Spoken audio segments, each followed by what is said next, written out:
Hello guys, നമുക്കിന്നൊരു കേരക്കറി വെച്ചാലോ? അതിനായിട്ട് വെളുത്തുള്ളി, ഇഞ്ചി, ചെറിയ ഉള്ളി, പച്ചമുളക്, കറിവേപ്പില.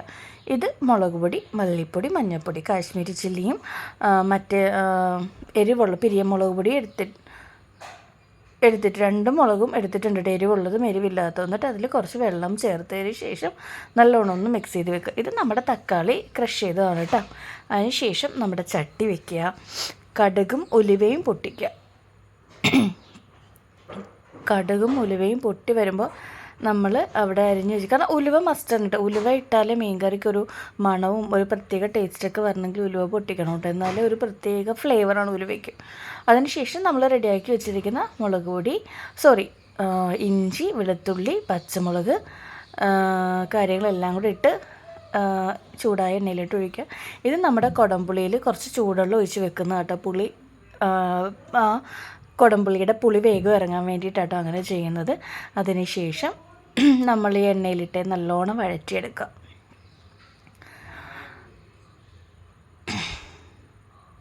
അതിനുശേഷം എന്താ ചെയ്യേണ്ടത്?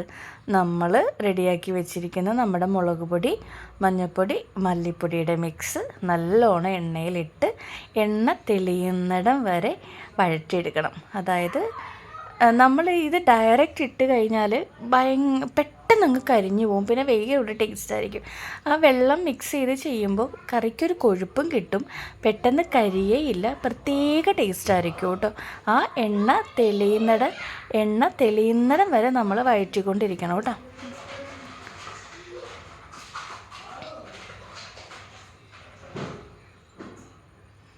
എന്നാ നോക്കിക്കേ, എന്താ പറയുക, ഇത് പെട്ടെന്ന് ഒഴിച്ച് കഴിഞ്ഞാൽ ഒരു പച്ച ചുവ വരും കേട്ടോ. അപ്പോൾ അതിനാണ് എണ്ണ തെളിയുന്നിടം വരെ നമ്മളത് വഴറ്റുക എന്ന് പറയുന്നത്. അതിനാണ് കേട്ടോ. കാരണം ഇത് പെട്ടെന്ന് വഴറ്റാണ്ട് പിന്നെ ഇതിലോട്ട് ചെയ്ത് കഴിഞ്ഞാലാണ് പെട്ടെന്ന് ചീത്തയായി പോവുക. അതിന് ശേഷം തക്കാളി ചേർക്കുക. തക്കാളി ചേർത്തതിന് ശേഷം നല്ലോണം വഴറ്റി കൊടുക്കുക. എല്ലാവരും പറയും തക്കാളി ചേർത്ത് കഴിഞ്ഞാൽ കറി പെട്ടെന്ന് ചീത്തയായി പോകുമെന്ന് പറയും.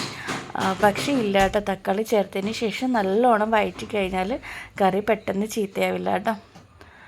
അത് കഴിഞ്ഞ് നമ്മൾ ആ പുളിവെള്ളം ഇതിലും എണ്ണ തെളിഞ്ഞ് കഴിയുമ്പോൾ നമ്മളവിടെ റെഡിയാക്കി വെച്ചിരിക്കുന്ന പുളിവെള്ളം നമ്മുടെ കറിയിലോട്ട് ഒഴിക്കാം. അതിനുശേഷം ബാക്കി ആവശ്യത്തിന് നമ്മുടെ ഗ്രേവി അനുസരിച്ച് ചൂടുവെള്ളം വേണം ചേർക്കാൻ. ഒരിക്കലും പച്ചവെള്ളം ചേർക്കരുത്. അതിന് ആവശ്യത്തിന് ഉപ്പും ചേർക്കുക.